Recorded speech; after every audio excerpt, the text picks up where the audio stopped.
Audio Jungle.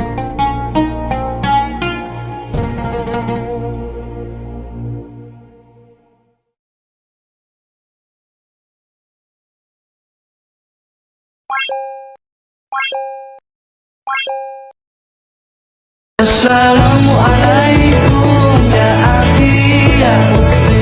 Assalamualaikum ya akhi ya ukhti.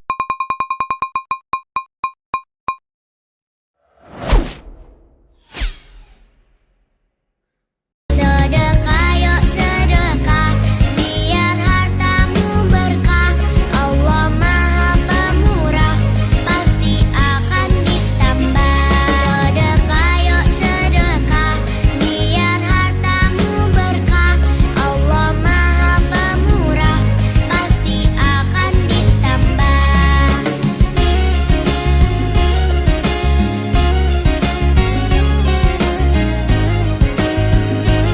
Ayo sholat, lelaki muslim pasti sholat Jumat. Ayo sholat, lelaki muslim pasti sholat Jumat. Sohibul Hajat, Jumat Berkah, 8 September tahun 2023.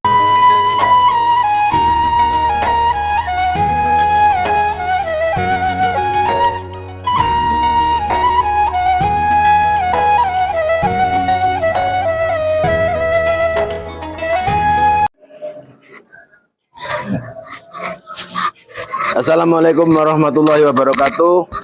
Selamat berjumpa kembali dengan Jumat Berkah Masjid An-Nur Taman Permata Indah sepanjang Sidoarjo yang dimotori oleh Bapak Profesor Piono.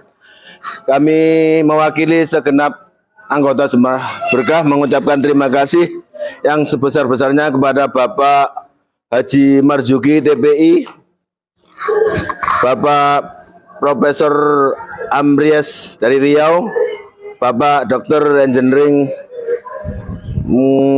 Muslim Riau, yang keempat Bapak Haji Roni TPI, yang kelima Bapak Brian Kadalora Putra. Pada hari ini tanggal 8 September 2023, beliau berlima telah menyajikan sebuah hidangan yang sangat istimewa kepada seluruh jamaah yang mengikuti Jumatan di Masjid An-Nur. Mudah-mudahan segala amal dan sedekahnya beliau berlima diterima Allah Subhanahu wa taala dan dilancarkan rezekinya, amin ya rabbal alamin. Demikian dan yang saya sampaikan, mohon maaf yang sebesar-besarnya apabila ada kesalahan. Wabillahi taufik wal hidayah. Wassalamualaikum warahmatullahi wabarakatuh. Barakallahu lakuma wa baraka alaikuma wa jama'a bainakuma fi khair. Barakallahu lakuma wa baraka alaikuma wa jama'a bainakuma fi khair. Video pembelajaran. Kisah sedekah 6 dirham. Ali bin Abi Thalib adalah sahabat sekaligus menantu Rasulullah. Ia menikahi Fatimah Az-Zahra dan mempunyai anak bernama Hasan dan Husain.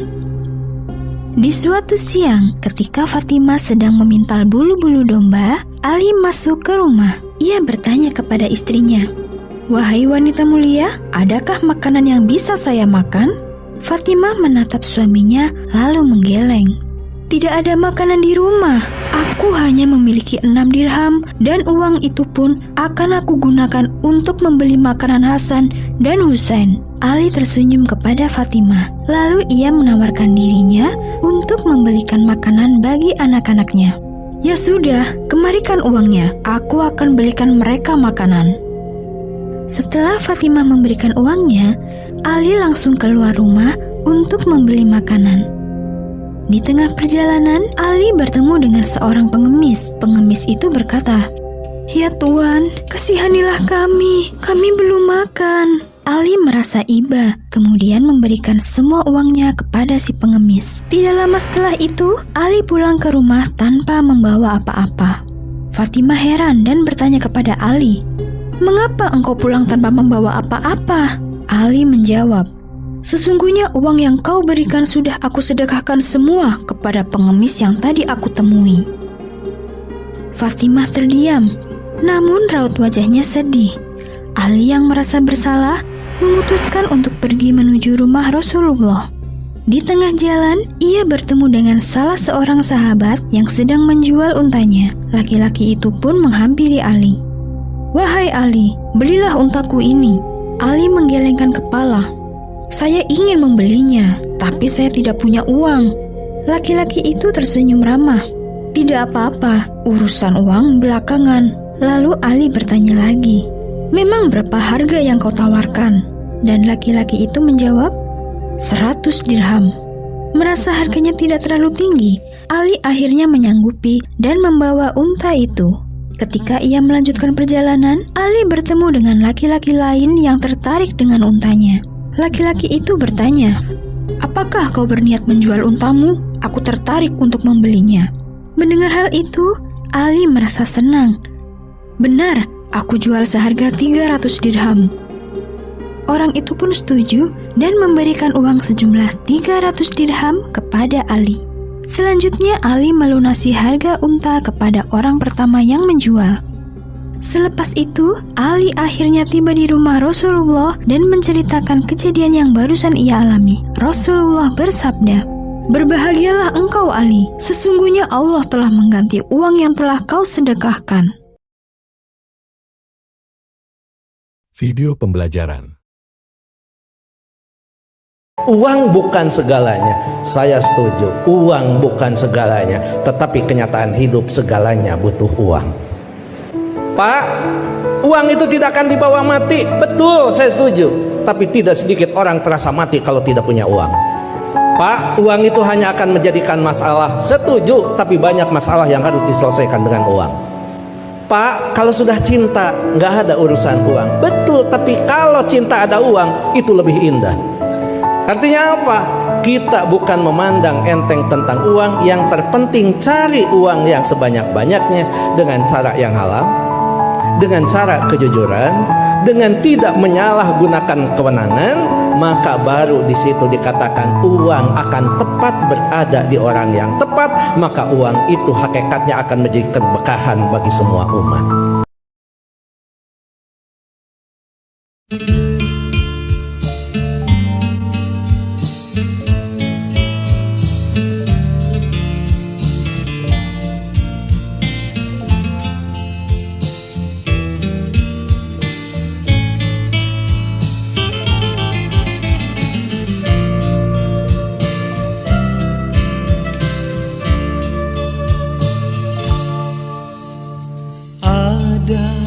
Sajadah panjang terbentang dari kaki buayan sampai ke tepi kuburan hamba bila mati. Ada sajadah panjang terbentang, hamba tunduk dan sujud di atas sajadah yang panjang ini, diselingi sekedar interupsi. Mencari rezeki, mencari ilmu, mengukur jalanan seharian. Begitu terdengar suara azan, kembali tersungkur hamba.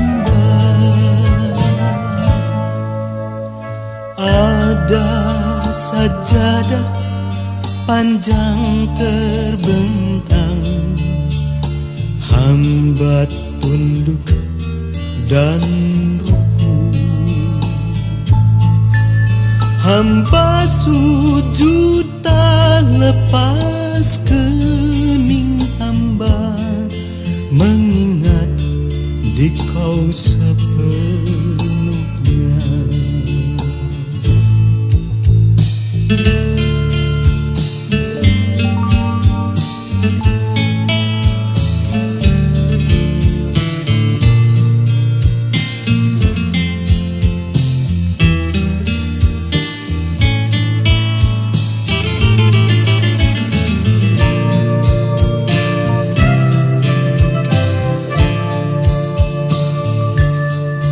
Mencari rezeki, mencari ilmu, mengukur jalanan seharian.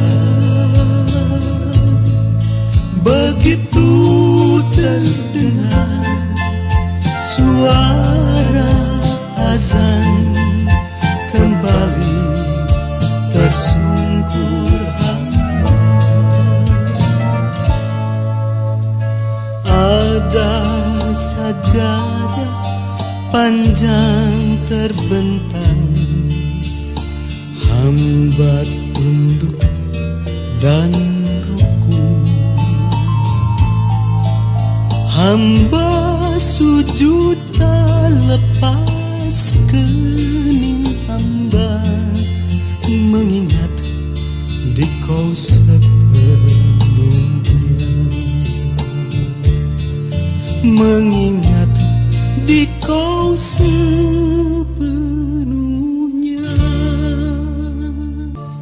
Ada sajadah panjang terbentang, dari kaki buayan sampai ke tepi kuburan hamba, kuburan hamba bila mati. Ada sajadah panjang terbentang, hamba tunduk dan sujud. Di atas sajadah yang panjang ini diselingi sekedar interupsi, mencari rezeki, mencari ilmu, mengukur jalanan seharian. Begitu terdengar suara azan, kembali tersungkur hamba. Ada sajadah panjang terbentang, hamba tunduk dan ruku, hamba sujud tak lepas kening hamba, mengingat di kau sepenuhnya.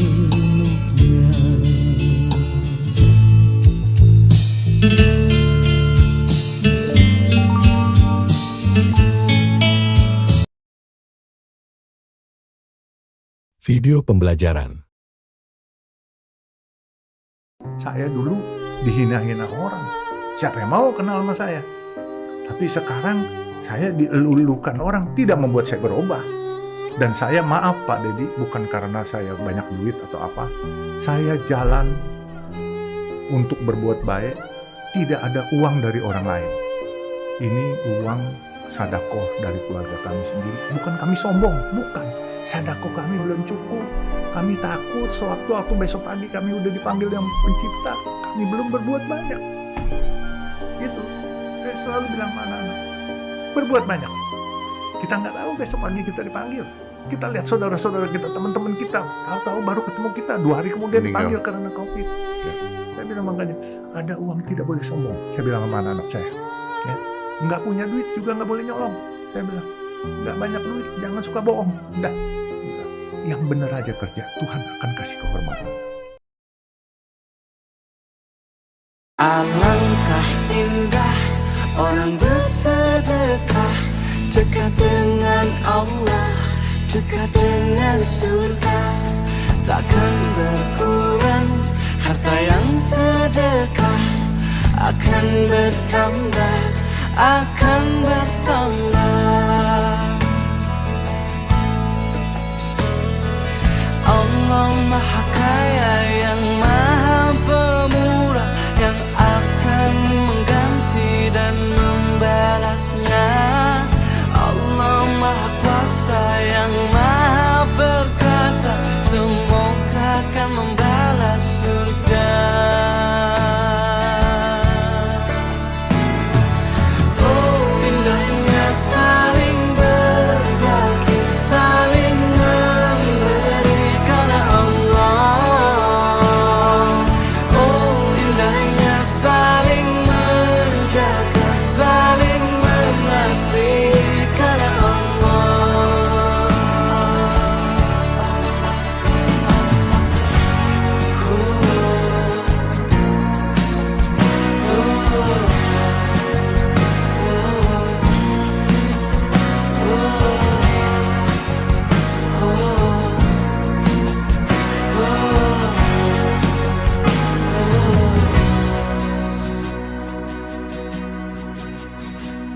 Alangkah indah orang bersedekah, dekat dengan Allah, dekat dengan surga. Takkan berkurang harta yang sedekah, akan bertambah, akan bertambah. Oh, indahnya saling berbagi, saling memberi karena Allah. Oh, indahnya saling menjaga, saling mengasihi karena Allah.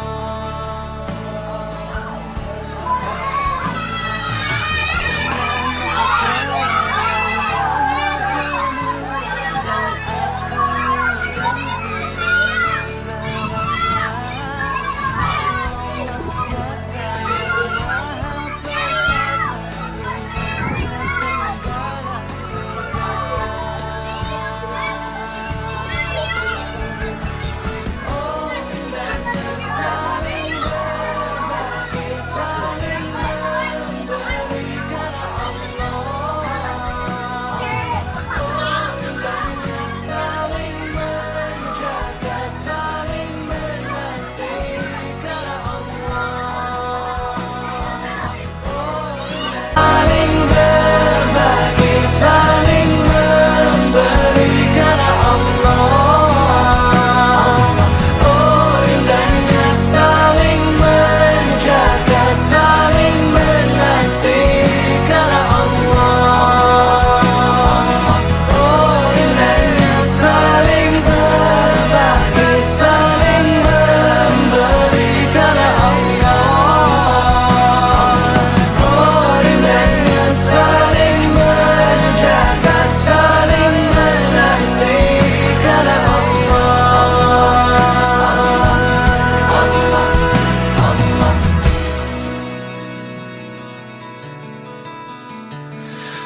Oh, indahnya saling berbagi, saling memberi karena Allah.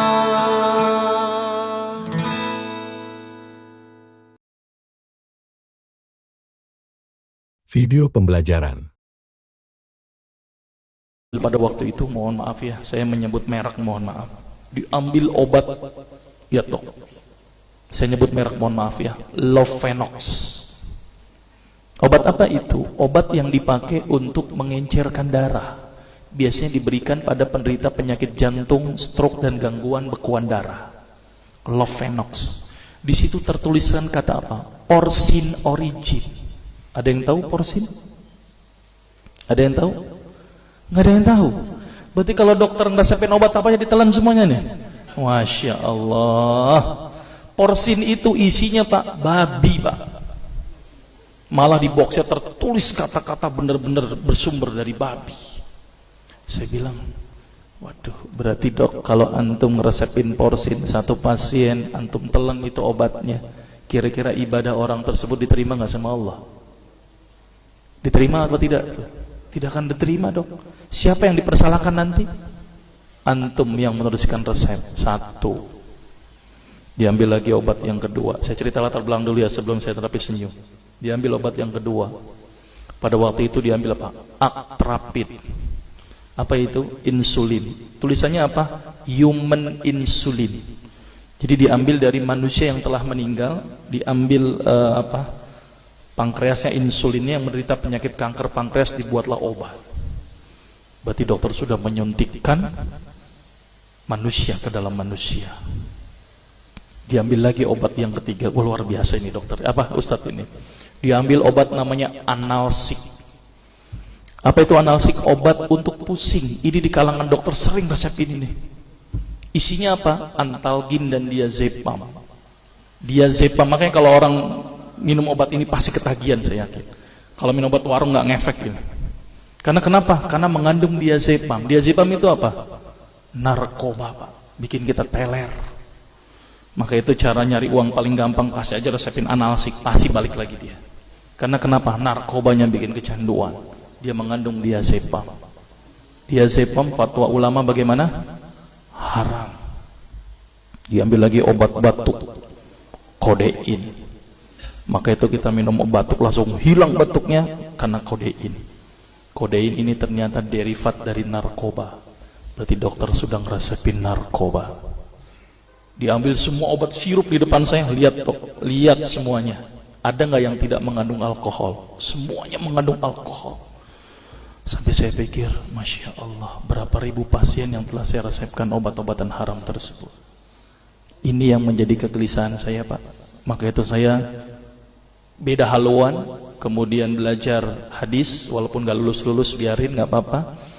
Terus kemudian saya melihat ada sesuatu yang salah. Kenapa? Karena agama Islam tidak dipelajari secara benar. Banyak umat Islam saat ini belajar akidah, belajar akhlak, belajar fikih. Tapi lihat, pernahkah umat Islam di sini belajar masalah kesehatan Islam? Sedikit sekali. Kajian-kajian tentang kedokteran Islam hampir tidak ada.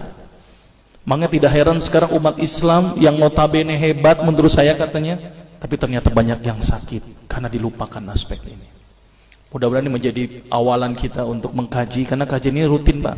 Jadi saya mengisi kaji di beberapa kantor di Jakarta itu per kali pertemuan per hadis.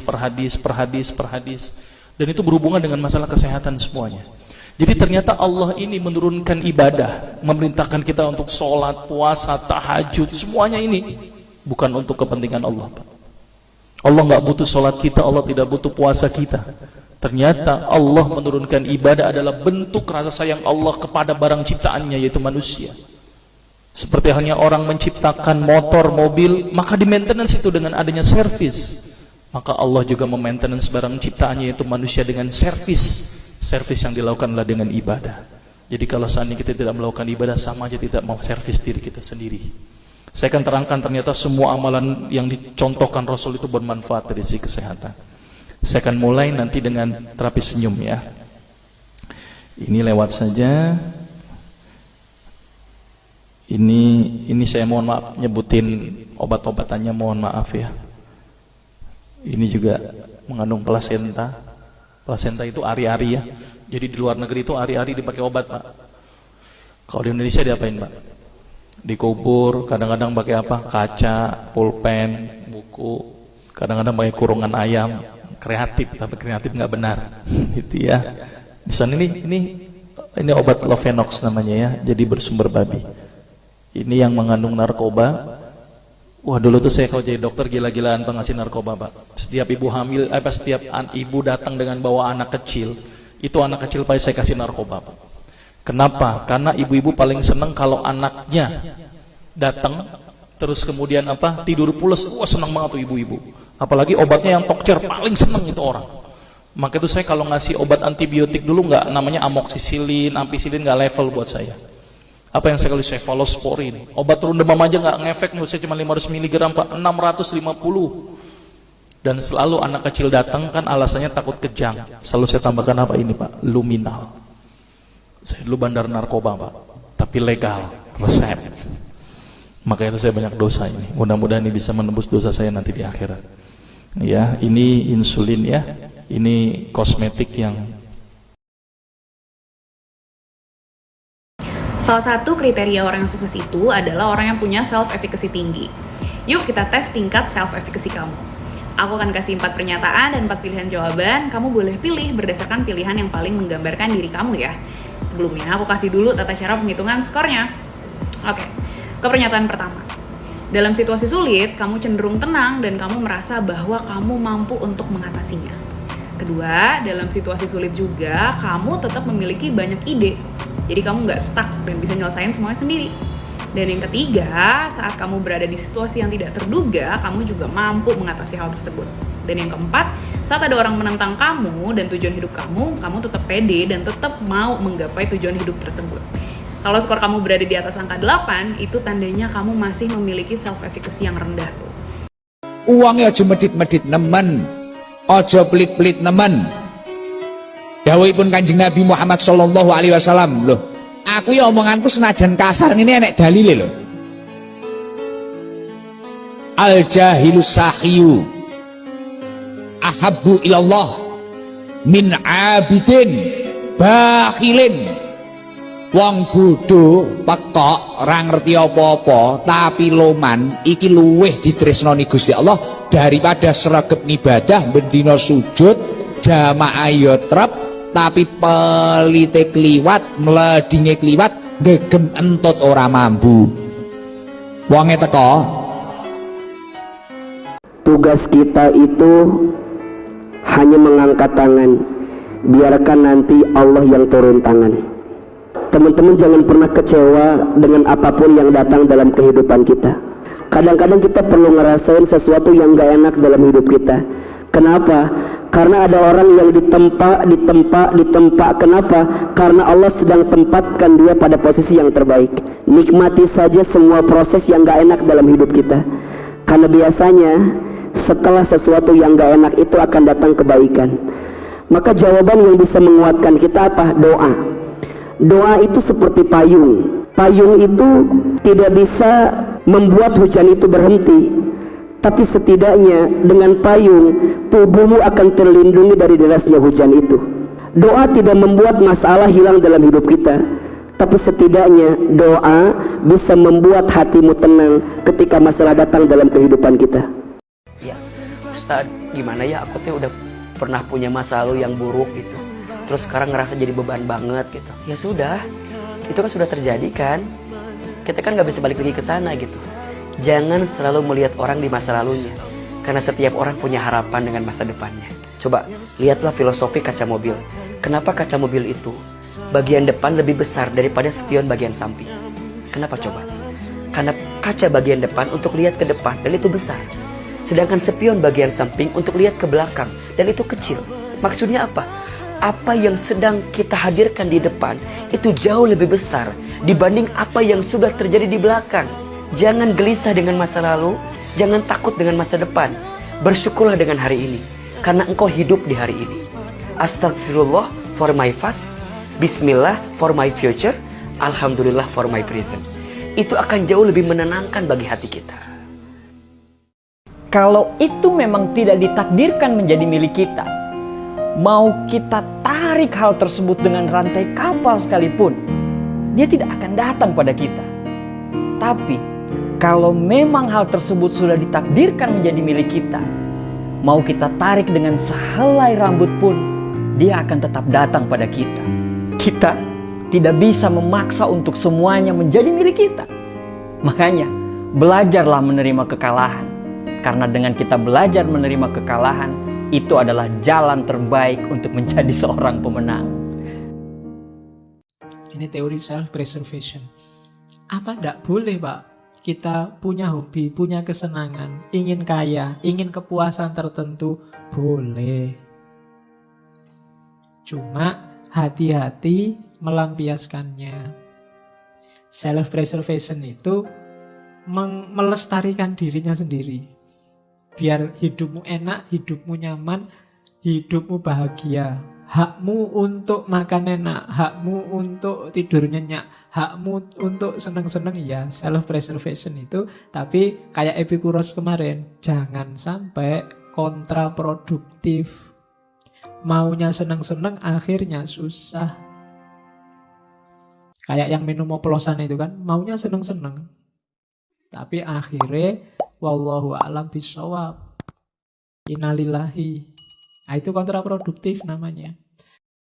Bersyukur itu bukan karena semua baik-baik saja, tapi karena kita percaya selalu ada sisi baik di balik sesuatu yang kita anggap tidak baik. Bersyukur apapun kondisi kita, karena hadiah terbaik saat ini adalah apa yang kita miliki, dan takdir terbaik saat ini adalah apa yang lagi kita jalani. Insya Allah semua akan baik-baik saja, karena tidak ada obat yang paling mujarab dari semua masalah kita selain rasa syukur yang ada dalam diri kita. Kurangi juga pikiran yang tidak perlu. Otak ini kan terbatas, jangan semua dipikirin. Banyak orang yang akhirnya stres sendiri, kenapa? Mikirin yang tidak perlu dia pikirin, mikirin orang, sementara dirinya sendiri masih perlu dipikirkan tuh. Iya, kita harus nolong orang, dipilih yang orang kita tolong. Ada orang juga yang ditolong tapi juga nggak tahu diri dan tidak berusaha juga untuk menolong diri sendiri. Ngapain? Tinggalkan. Kadang-kadang kita terus ada ego juga ya. Kalau orang tua kita sudah wafat, walaupun tidak meninggalkan warisan, kitalah warisan mereka. Bersedekahlah atas nama orang tua, berwakaflah atas nama ayahanda dan ibunda. Itu bikin mereka senang, Pak, di sana. Senang nggak dapat kiriman anak walaupun kita punya duit? Senang. Walaupun sedikit, tapi kita berasa, wah, anakku berkirim kepadaku, berarti dia masih ingat kepadaku. Sudah berapa tahun, Pak, ditinggal ayah ibu, pernahkah berkirim kepadanya? Coba mulai berkirim lagi. Jangan cuma kirim Fatihah, kirim sedekah cepat, kirim wakaf cepat itu. Jangan tunggu mati dulu. Tanah-tanah yang nganggur, wakafin. Itu cepat nyampainya. Kalau Fatihah, tanya dulu ikhlas apa enggak, ya. Kalau sedekah langsung Allah taruh antara kita dengan azab itu dipisah. Ittaqun nar walau bisyikki tamrah. Hidup ini nggak lama, teman-teman, sebentar.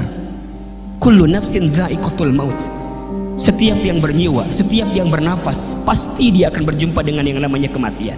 Kita ini semua sedang menghitung detik-detak perjumpaan dengan kematian kita. Jika teman-teman masih diberikan kesempatan usia oleh Allah, ingat dua hal.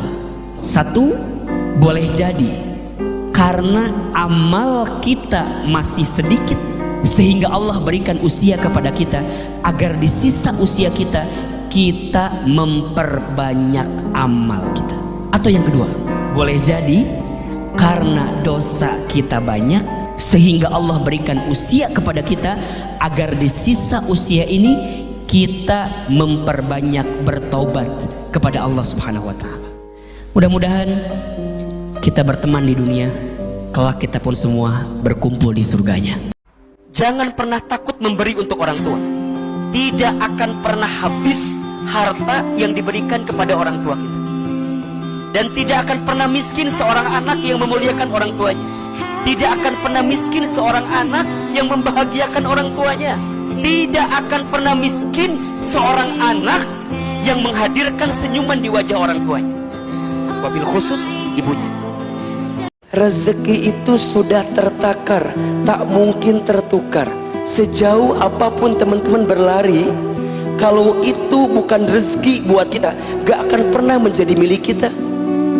Dan begitu pun sebaliknya, kalau memang rezekinya punya kita, dengan cara apapun kita menghindar untuk tidak mendapatkan rezeki itu, pasti akan datang rezeki itu. Video dakwah.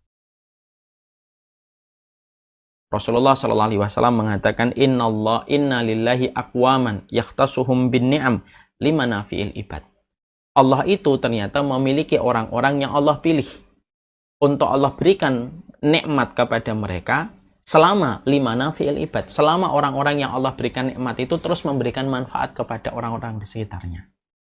Jadi ada orang-orang yang mereka dipilih oleh Allah itu menjadi fasilitator untuk memberi manfaat kepada orang, di mana Allah menurunkan nikmat itu kepada mereka, berkumpul di mereka, lalu mereka lah yang menjadi fasilitator untuk memberikan manfaat kepada orang. Selama mereka terus menjadi fasilitator kebaikan dan anugerah kepada orang lain, maka selama itu pula Allah memberikan nikmat kepada mereka. Wa yusabbituha indahum. Allah akan mengawetkan anugerah nikmat yang Allah berikan kepada mereka, manafa'uhum, selama mereka terus memberikan manfaat kepada orang.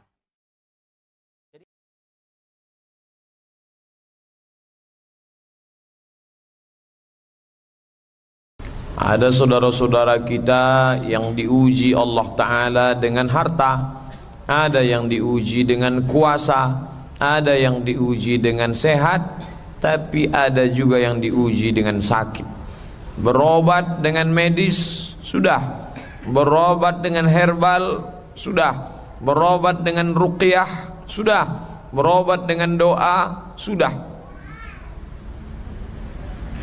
Apa yang belum dicoba? Ada satu hadis belum dicoba. Dawu mardakum bis sadaqah. Dawu, obatilah mardakum, orang yang sakit di antara kamu, bis sadaqah, dengan sedekah.